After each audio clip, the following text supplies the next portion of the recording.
Assalamualaikum warahmatullahi wabarakatuh. Salam sejahtera bagi semuanya. Informasi terbaru rekrutmen ASN P3K tahun 2022. Nah, sobat-sobat TPMDS dimanapun berada, informasi terbaru terkait kebijakan pengadaan P3K tahun 2022 yang telah dipaparkan oleh Menteri baru yaitu Bapak Anas Azwar ya. Di sini tentang kebijakan pengadaan P3K tahun 2022. Nah, ini terkait dengan kuota formasi serta perencanaan yaitu jadwal rekrutmen ASN P3K tahun 2022. Nah, Bapak Ibu, kita saat ini dalam perencanaan untuk pengadaan tahun 2022 untuk ASN P3K, kita saat ini sudah berada pada September 2022.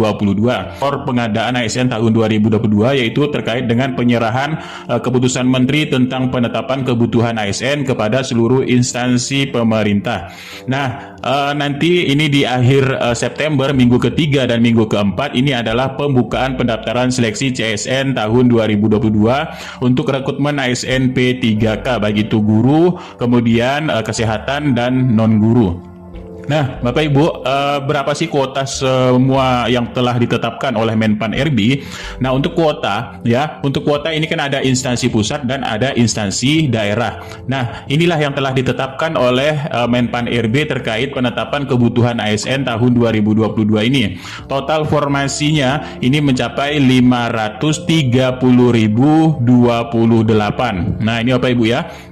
Kemudian untuk instansi pusat jumlah usulan awal ini 208.758. Nah, yang ditetapkan ini mencapai 90.690 yang telah ditetapkan untuk kuota formasi instansi pusat. Jadi berkurang ya dari usulan pertamanya. Kemudian instansi daerah. Nah, instansi daerah ini usulan awal ada 515.614. Nah, kemudian totalnya di sini yang telah disetujui untuk ditetapkan formasinya mencapai 439.338. Nah, ini Bapak Ibu ya. Jadi untuk formasi guru sendiri, untuk formasi guru ini jumlah usulan awal mencapai 328.853. Nah, yang ditetapkan oleh Menpan RB yang disetujui totalnya adalah 319.716 ya. Jadi berkurang dari yang telah diusulkan oleh pemerintah daerah ini. Kemudian yang ditetapkan hanya 319.716 saja Bapak Ibu di sini. Dan untuk yang P3K untuk kesehatan ya, untuk kesehatan ini awalnya diusulkan yaitu 94.168. Namun yang ditetapkan hanya 92.014 saja Bapak Ibu. Nah, kemudian untuk yang teknis awalnya diusulkan 92.593. Namun yang telah ditetapkan yaitu sedikit ya di sini 27.608, maka totalnya menjadi instansi pusat dan daerah yaitu 530.028 formasi saja untuk di tahun 2022 ini, tidak mencapai 1 juta Bapak Ibu ya. Ini jumlahnya sudah ditotalkan semua. Nah, untuk yang guru, apakah ini untuk Kementerian Agama juga ataupun untuk total Kementerian Agama dan Dignas? Jadi tadi tidak dipaparkan oleh Menpan RB, cuman total untuk guru ya, ini sebesar 319.716. Nah, jumlah usulan yang kemarin di sini padahal di sini kan mencapai 724.372. Namun yang telah ditetapkan hanya totalnya 530 ya. Nah, 30.000. Nah, kalau kita lihat Bapak Ibu dari yang awal ya, yang sebelum untuk guru ini ya, untuk guru sebelum coaching klinik ini yang ditetapkan yaitu 343.631. Ini usulan tahun 2021 dan gabungan tahun 2022. Namun kemarin per Juli yaitu 328.853 atau 43%. Namun sekarang yang ditetapkan hanya Bapak Ibu ya 319.716 saja. Nah, ini jauh sekali sih berkurangnya dari yang sebelum. Kemudian setelah rakor dan setelah itu ditetapkan hanya 319.000 saja Bapak Ibu. Nah, selanjutnya di sini langkah-langkah yang telah diambil oleh Menpan RB ya. Yang pertama di sini adalah rapat koordinasi dalam penyelesaian tenaga non ASN di lingkungan pemerintah daerah yang dilaksanakan, yaitu kemarin tanggal 24 Juni 2022 yang telah dihadiri oleh Sekretariat Daerah, Kabupaten, Kota, kemudian juga Asosiasi Pemerintah Kota Seluruh Indonesia atau APEKSI dan Asosiasi Pemerintah Kabupaten Seluruh Indonesia APKASI ya. Dan poin kedua, kebijakan pengadaan P3K guru dan tenaga kesehatan serta tenaga penyuluh keluarga berencana. Nah, ini kebijakan untuk pengadaan di tahun 2022. Poin ketiga yaitu rapat koordinasi dalam pendataan non-ASN bersama Badan Kepegawaian Negara di lingkungan instansi pemerintah. Ini dimulai 24 Agustus 2022 yang dihadiri oleh para pejabat pembina kepegawaian baik itu pusat maupun daerah, juga sekaligus yaitu melaunching aplikasi pendataan terbaru yang dari BKN kemarin ya, yang telah dikembangkan oleh Badan Kepegawaian Negara. Kemudian yang keempat, Kemenpan RB juga di sini sentiasa mendorong usulan kebutuhan P3K pada instansi pusat maupun instansi daerah. Ini melakukan coaching klinik dengan pembukaan dan perpanjangan masa pengisian usulan kebutuhan P3K melalui e-formasi kemarin ya. Ini sampai di akhir Juli kemarin. Jadi ditetapkanlah per tadi yaitu per cut off 6 September 2022 terakhir ini ya. Terakhir cut off 6 September ini baru ditetapkan jumlah total formasinya. Nah, selanjutnya di sini dari hasil rapat bersama DPD RI beberapa kesimpulan yang dihasilkan ya Bapak Ibu. Yang pertama kesimpulannya di sini Komite 1 DPD RI sentiasa mendorong Kementerian Pendayagunaan Aparatur Negara Reformasi Birokrasi Menpan RB ini dalam pengadaan P3K ini dilakukan secara objektif berdasarkan kompetensi, kualifikasi dan kebutuhan instansi pemerintah serta memerlukan azas keadilan, akuntabilitas dan transparansi. Yang kedua, Komite 1 ini mendukung Kementerian Pan RB dalam memperhatikan nasib tenaga honorer di kementerian lembaga pemerintah daerah yang tidak diterima P3K melalui kebijakan peningkatan kesejahteraan non-ASN. Yang ketiga, DPD RI juga mendorong Kemenpan RB bahwa pasca peralihan dari pejabat struktural ke jabatan fungsional ini dengan memperhatikan budaya kinerja birokrasi dalam pengembangan karir dan kesejahteraan aparatur sipil negara. Aparatur sipil negara ini kan ada dua Bapak Ibu ya, baik itu PNS maupun P3K dalam kementerian atau lembaga di pemerintah daerah. Yang keempat, DPD RI ini meminta ya pemerintah melalui Menpan RB untuk mempertimbangkan P3K ini dapat mengabdi di sekolah-sekolah swasta sesuai dengan peraturan perundang-undangan. Nah, ini itu diminta yaitu dirumuskan kebijakannya supaya bisa guru-guru ini mengabdi di sekolah swasta ya, tapi dengan menyandang status ASN maupun P3K ini. Dan yang kelima, DPD RI juga meminta pemerintah melalui Kemenpan RB untuk menata aparatur sipil negara ASN ini di 4 daerah otonomi baru, daerah otonomi baru ini provinsi di Papua ya, untuk memperhatikan Undang-Undang Otonomi Papua dan Undang-Undang 4 daerah otonom baru provinsi Papua. Nah, untuk di Papua sendiri Bapak Ibu ya, ini untuk K2-nya ini kemarin akan diangkat semuanya ya, karena dia memiliki otonomi sendiri untuk Papua dan mengutamakan 80% ini orang asli Papua ya. Jadi yang diangkat itu 80% untuk orang asli Papua yang menetap di sana. Nah, ini kebijakannya. Nah, itulah sedikit dari rangkuman yaitu dari penetapan formasi, jadwalnya untuk pelaksanaan, dan ini sedikit dari paparan Menpan RB baru yaitu Bapak Anas ya, Azwar Anas yang menggantikan dari Bapak Cahyokumolo almarhum kemarin yang digantikan oleh Bapak Anas. Nah, inilah sedikit cuplikan dari pemaparan beliau. Dan itu next Saya kira soal kebijakan aparatur sipil negara, Bapak sekalian tentu sudah mengetahui semua terkait dengan PNS itu apa, P3K dan seterusnya. Kami tidak ingin bahas ini karena tentu telah beberapa kali mendapatkan penjelasan. Tadi Bapak juga sudah jelaskan harapan dan outline yang disampaikan oleh pimpinan dari DPD. Nah, tujuan dan prinsip pengadaan CASN adalah memiliki karakteristik dan seterusnya. Next slide. Saya kira ini tidak perlu kami sampaikan di forum ini. Saya kira sudah memahami semua. Kemudian dasar hukum pengadaan P3K di tahun 2022 ada Undang-Undang Nomor 5, Undang-Undang Nomor 11, Perpres dan seterusnya. Next, tentang arah kebijakan pengadaan ASN di tahun 2022. Pengadaan ASN tahun 2020 dilakukan hanya untuk P3K sesuai dengan SE Menpan RB 2021. Refokus pada pelayanan dasar guru dan tenaga kesehatan, Bapak sekalian, di mana tahun ini akan ada pengangkatan di tenaga kesehatan yang kita ingin pelayanan dasar kesehatan kita ke depan secara bertahap akan jauh lebih baik.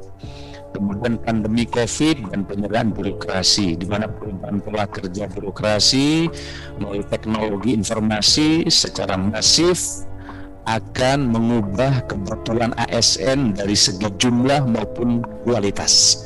Saya kira teknologi ini akan mendisrupsi semua jenis pekerjaan kita.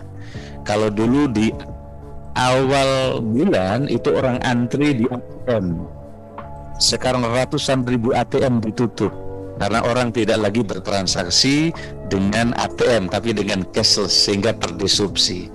Dulu ribuan penjaga tol itu ada, sekarang karena teknologi terdisrupsi. Kemudian yang ketiga, keberpihakan kepada ex-THK 2, di mana kebutuhan dapat dialokasikan bagi THK 2 yang memenuhi persyaratan dengan kebijakan yang lebih berpihak. Kemudian gaji dan tunjangan kebutuhan ASN diusulkan oleh instansi pusat dan daerah dengan memperhatikan kemampuan pembayaran gaji dan tunjangan sesuai dengan peraturan perundang-undangan. Ini teman-teman bupati teriak, Pak, sejak P3K ini harus minimal sesuai dengan UMR. Nah, begitu selesai UMR, karena dibebankan kepada daerah, maka melonjak anggaran kita di tingkat lokal untuk membiayai itu. Itulah teriakan yang ada di daerah. Maka nanti di PP terkait dengan kesejahteraan nanti akan dirumuskan beberapa alternatif, termasuk yang disampaikan oleh teman-teman DPD dan juga teman-teman daerah. Next, inilah penetapan kebutuhan ASN di tahun 2022. Ya, ada pemerintah pusat dan daerah. Untuk P3K guru itu jumlah usulannya adalah 328.853 dan jumlah penetapannya sudah kita tetapkan 319.716. Sedangkan P3K tenaga kesehatan itu 94.000 dan sejumlah penetapannya 92.000. Sedangkan tenaga teknis 92.000, jumlah penetapan 27.000. Jadi total pusat dan daerah 530.000. Ibu dan saya hormati, ini adalah perencanaan, next slides, perencanaan dan pengadaan ASN di tahun 2022, di mana di Juni 2022 itu adalah proses penetapan keputusan materi tentang kebutuhan ASN nasional di 2022. Kemudian Juli 2022 itu adalah pembukaan pengusulan kebutuhan ASN tahun 2022. Jadi materi pengusulan itu dari Kementerian Teknis. Nah, ini kadang sebagian teman-teman di publik kadang dianggap di Kemenpan RB. Kemenpan RB kebijakannya, datanya adalah dari teknis. Oleh karena itu sekarang di sektor kesehatan kita meminta untuk ada percepatan data karena sampai sekarang belum sepenuhnya bisa terpenuhi. Kemudian untuk instansi daerah di Juli. Kemudian Agustus 2022 itu adalah rakor transfer naskah soal seleksi ASN di 2022. Nah, kita berharap tahun ini juga tidak ada lagi isu calo dan makelar untuk tes. Kita tidak ingin lagi ada suara bahwa tes itu bisa diatur, padahal ini jelas-jelas tidak bisa. Oleh karena itu nanti mudah-mudahan kita ke depan akan menghasilkan proses ini jauh lebih bagus. Nah, di September 2022 ini adalah rakor pengadaan ASN tahun 2022 dan penyerahan Kepmen tentang penetapan kebutuhan ASN kepada seluruh instansi pemerintah di minggu pertama.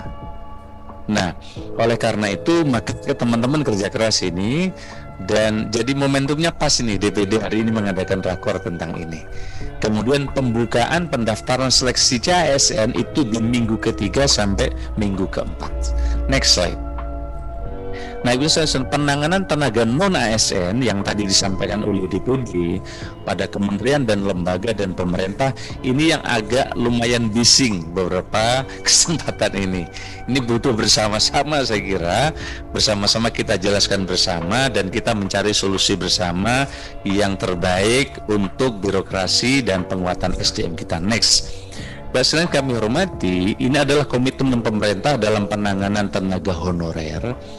Jadi jelas sekali nomor 1 adalah peraturan pemerintah 48 dan seterusnya pengangkatan tenaga honorer menjadi pegawai negeri sipil, termasuk peraturan pemerintah nomor 56 tahun 2012. Next slide. Bapak sekalian, inilah kriteria jumlah tenaga honorer yang diangkat PNS. Ini penting untuk kami sampaikan Bapak sekalian.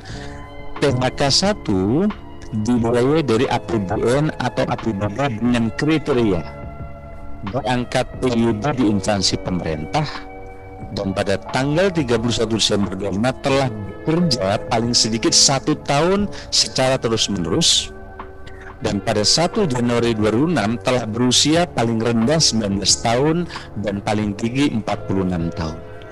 Dan pasal 8 menjelaskan bahwa PHK dilarang mengangkat PPK dilarang mengangkat PH atau sejenisnya. Dan proses pendataan awal terdapat 920.702 PH, kemudian diangkat sebanyak 860.220. Ini adalah angkanya kira-kira gitu.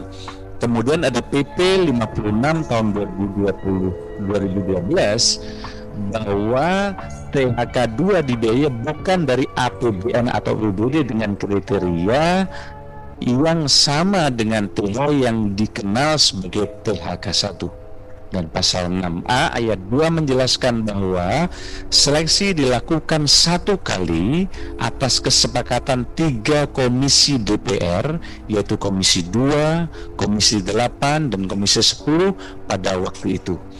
Dan proses pendataan kembali dilakukan karena protes TH yang tercecer.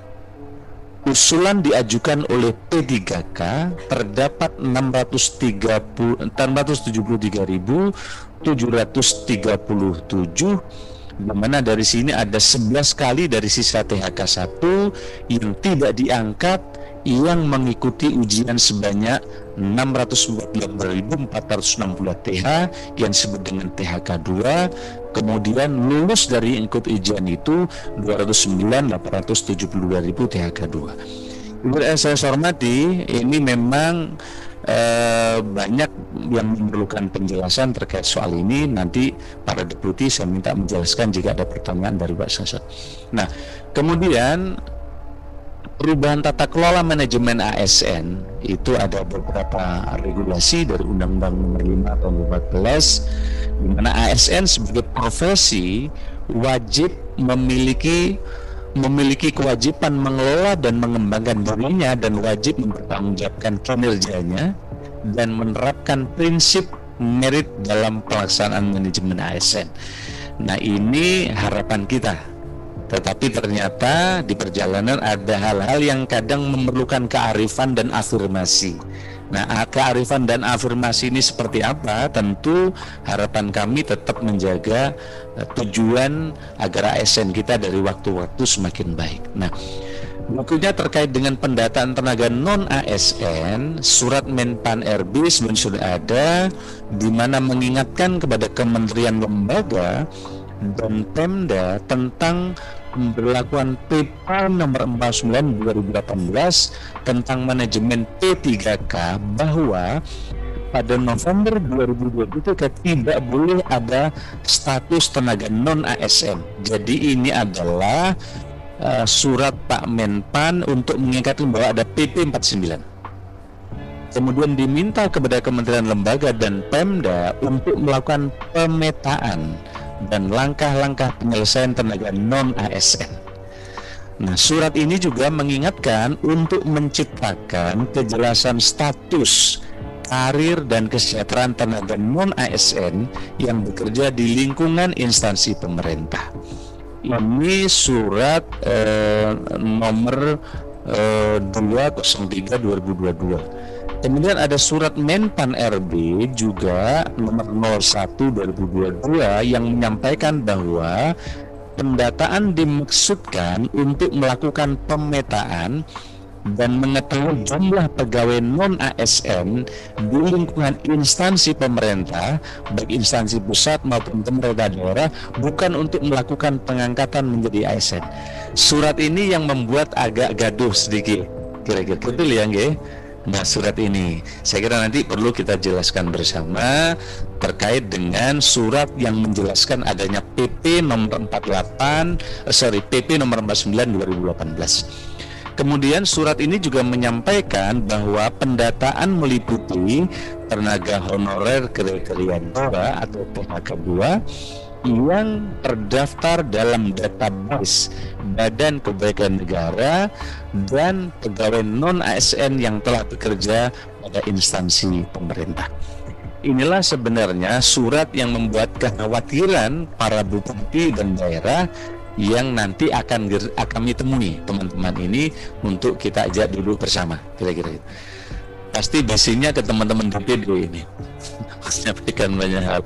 Nah, Pak sekalian saya hormati, lalu apa langkah-langkah ke depan yang akan kita kerjakan?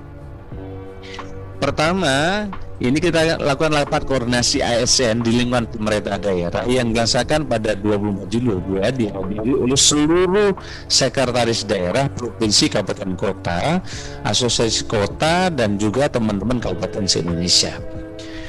Kebijakan pengadaan P3K guru, tenaga kesehatan, dan penyuluh keluarga berencana. Dan yang tiga adalah rapat koordinasi pendataan non-ASN bersama Badan Keuangan Negara di lingkungan instansi pemerintah tanggal 20 Agustus 2022, dan Kementerian PAN-RB senantiasa mendorong usulan kebutuhan P3K pada instansi pusat maupun daerah melalui kegiatan coaching klinik serta pembukaan perpanjangan masa pengisian usulan kebutuhan P3K. Ini kan kekhawatiran teman-teman kepala daerah ini karena merasa dikunci, tidak boleh lagi ada non-ASN. Nah, saya bilang kepada teman-teman kepala daerah ini suka ada janji kerja dan janji politik kepada konstituen. Kalau dikunci pasti marah mereka. Nah, maka lebih bagus jangan bikin pagar tinggi-tinggi kalau pagar itu harus dilompatin. Saya waktu jadi bupati melarang ada tenaga honorer. Saya patok gajinya 25 miliar. Saya kaget menjelang akan akhir setelah saya kunci, gajinya udah naik 45 miliar. Honorer tidak ada tapi dititipin di kegiatan. Jadi ilmunya ada aja teman-teman. Karena untuk mengakomodir berbagai usulan, maka saya diskusi dengan teman-teman ini, buat apa kalau kita buat pagar tinggi-tinggi tapi harus dilompatin pagar itu. Maka kita perlu ada solusi. Nah, teman-teman sudah rencana merancang di PP manajemen kesejahteraan. Bagaimana solusinya? Mungkin nanti, tapi ini belum kita putuskan. Sebagai sebentuk alternatif seterusnya adalah bahwa setiap kepala daerah boleh nanti mengangkat, tapi hanya sepanjang masa jabatannya. Ini solusi. Nah, kira-kira gitu, Pak. Ini kalau nggak ada solusi, marah semua bupati-bupati. Kemarin datang, saya nih datengin tetangga saya, masa kamu jadi bupati udah 3 tahun, kau angkat tetangga pun nggak bisa. Nah, marah. Sama ada pengusaha, gimana masa nggak bisa kau angkat ponakanmu itu? Udah nggak usah digaji, yang penting pakai logo Pemda masuk ke kantor. Begitu. Ya deh begitu. Ada juga yang nakal juga memanfaatkan. Tetapi rata-rata ini ternyata harapannya tinggi, kira-kira gitu. Nah, oleh karena itu kita sedang akan siapkan ini materi-materi yang kira-kira menjadi, saya sudah menggambarkan usulan bapak-bapak, maka para deputi sudah menyiapkan beberapa poin tadi sehingga nanti bisa menjadi alternatif dalam jangka pendek, kira-kira begitu. Bapak sekalian, kami kira ini jawaban dan pengantar dari kami. Nanti jika ada pertanyaan pendalaman, ini deputi hebat-hebat di kanan kiri kami siap untuk memberikan jawaban, dan juga para direktur yang ada di tempat. Kurang lebihnya saya mohon maaf jika banyak yang kurang berkenan. Wallahu muwaffiq wa aqwamit. Assalamualaikum warahmatullahi wabarakatuh. Selamat pagi. Om Santi Santi Om. Terima kasih. Yang pertama tadi bagaimana posisi dari P3K. PNS ASN itu terdiri dari dua PNS yang berbeda. Jadi kalau kita tarik ke atas namanya aparatur sipil negara. Jadi kalau sekarang ini ada dua, kita bicara tentang aparatur sipil negara. Jadi yang satu ada PNS, yang sudah ada dua, yang dua itu P3K. P3K itu para kaum profesional, termasuk dosen. Orang dari dosen itu karena harus memiliki keahlian tertentu, ya, pengetahuan tertentu. Kalau dia tidak bisa, dia nggak bisa jadi dosen. Ya. Jadi artinya kalau dari sisi substansi, dosen ini mau dosen swasta, mau dosen pemerintah, mau ASN, apalagi kegiatan yang ada di pemerintah, ya statusnya harusnya juga sama aja. Sama. Jadi artinya kalau dia misalnya menjadi dosen dalam jangka waktu tertentu, dalam jangka waktu tertentu itu bisa 10 tahun, bisa 20 tahun, bisa 30 tahun. Walaupun di sini disebutkan 5+5, kalau Bapak Ibu masih dibutuhkan, kan lanjut. Gitu ya. Ya, kita lanjut aja. Jadi tidak ada masalah. Kemudian orang sedang juga mempermasalahkan pensiunnya. Pensiun ini bersamaan dari PS itu mengiur. Ya kalau P3K kamu pensiun ya tidak mengiur. Cuma P3K itu pilihannya jadi banyak. Dia mau pilihannya ke lembaga pensiun yang mana kan boleh. Nah ini Pak Imam harus pikirkan juga nih teman-teman gitu ya, sama gitu ya. Jadi pengelolaan. Jangan lagi ada diskriminasi di perguruan tinggi ini, ada PNS, ada P3K. Semua ini itu aparatur sipil negara. Cuma yang satu itu dia merupakan memang jabatan karirnya berbeda. Kalau P3K jabatan karirnya dia bisa lompat-lompat. Makanya saya bilang tadi dia jadi JPT Mahathir dan langsung jadi dirjen aja bisa kan, kalau dia lama. Sama kalau juga. Dan di PNS pun sama, kalau dia tidak terpenuhi misalnya kinerjanya dalam 1 tahun kan bisa diberhentikan juga, bisa kena sanksi juga. Jadi artinya sebenarnya sama saja. Nah seperti itu, gimana nih posisi-posisi yang tadi itu? Ya, makanya posisi-posisi tadi itu nanti Bapak Ibu sekalian, apakah saya nanti kemana? Nah Bapak Ibu kan ini punya instansi pembinaan CF, ya, punya instansi pembinaan jabatan fungsional, punya instansi pembinaan jabatan fungsional itu ya dengan Ristek. Jadi artinya silakan nanti menyampaikan ya kalau tata kelola itu harusnya seperti apa. Jadi artinya itu nanti yang harus di kemudian tadi Pak Yelios ya khawatir Pak, sebetulnya memang kalau kita P3K ya, kalau kita P3K itu dihitungnya itu Pak Yelios ke depan ya, ke depan gitu.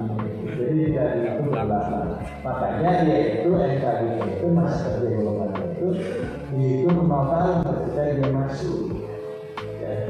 Namun ini ada keputusan nih bagi teman-teman PTND, kami sudah mengeluarkan keputusan menteri PTND yang bisa menghitung sekarang ini masih ada di Kemdikbud ya Pak Yuris ya. Jadi insya Allah Pak kalau revisi karena kami sudah mengambil keputusan, tapi hanya khusus PTND Pak, tidak untuk yang lain.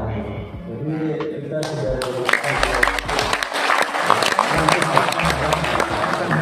jadi Pak Yudi sekarang ini dalam proses tulisnya ya di Kemendikbud untuk membuat. Nah nanti dengan Pak Imam sekalian aja kalau di sana gitu ya. Kalau dari Kemenpan tapi sudah lakukan kemudian juga tadi Pak Ganto ya bahwa ini seolah-olah tidak boleh ada kesenjangan. Bapak urusan PNS, urusan P3K, itu pasti punya kualifikasi kompetensi yang sama-sama pengajar. Yang membuat kesenjangan itu adalah berkualitas dan tidak berkualitas. Saya kira kan Bapak juga memiliki kualitas yang sama. Ya, jadi artinya tidak boleh ada kesenjangan. Di kami ini ada kegiatan, deputi kami saya juga kegiatan.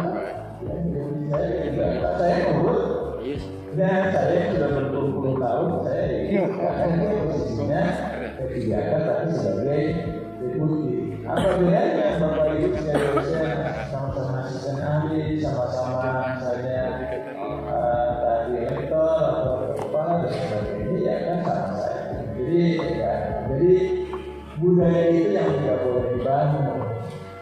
Justru kita menjadikan kegiatan itu supaya tidak ada kesenjangan. Kalau dulu ada orang statusnya sama karena kalau dikasih namanya aparatur sipil negara. Jadi ini perubahan pola pikir ya sebenarnya ya. Karena kan mungkin di perguruan itu budaya seperti itu ya. Mungkin ya mungkin apabila masih ada harusnya tidak boleh terjadi kalau perguruan tinggi gitu ya. Tidak boleh terjadi hal yang seperti itu. Ya. Kalau sebab itu nanti penting ya. Kemudian saya kira loyalitas dan sebagainya itu tidak tergantung pada status. Yang menentukan ada dosen bukan itu apakah tadi berkualifikasi kompetensi jadi kalau dosen itu kebetulan nih Pak Pun diusulkan sebagai jabatan yang bisa diisi oleh sekjen.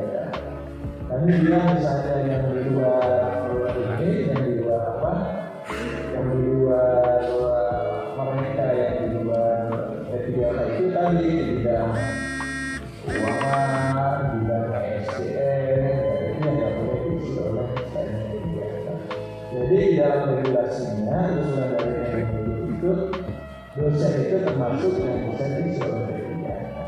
Nah, kenapa bisa diisi oleh P3K? Karena barangkali keuntungan yang diisi oleh P3K itu dia tidak terbatas oleh usia Pak